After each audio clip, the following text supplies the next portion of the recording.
खबरों के सिलसिले को आगे बढ़ाते हुए खबर शामिल करते हैं हमारे नुमाइंदे खानेवाल से। गुलाम शबीर मुगल की कबीरवाला एहसास कफालत सेंटर बंद, बैंक अमला फ्रेंचाइज भत्ता माफिया डिवाइस कीमत में रकम का मुतालबा कर रहे हैं।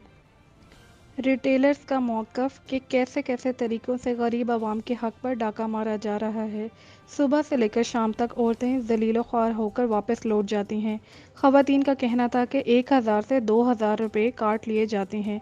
इस इमदाद का क्या फ़ायदा जिस पर डाका मारा जा रहा है। अवाम ने इंतज़ामिया और हुकूमत से नोटिस लेने का मुतालबा किया है।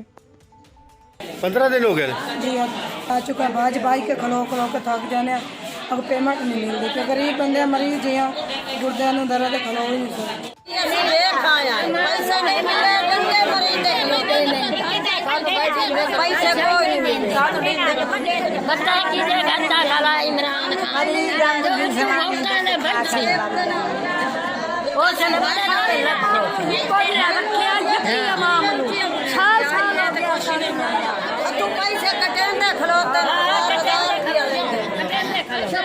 हजार रुपया विचू रख लेंदे कौन रखदा उठाई जेड़े भाई लेंदे ना चेक कराइंदे नो आदन 1000 रुपया सानू दे ते ता 2000 ही रखदे खले कुकड़ रस्ते आले सेंटर केड़ा है?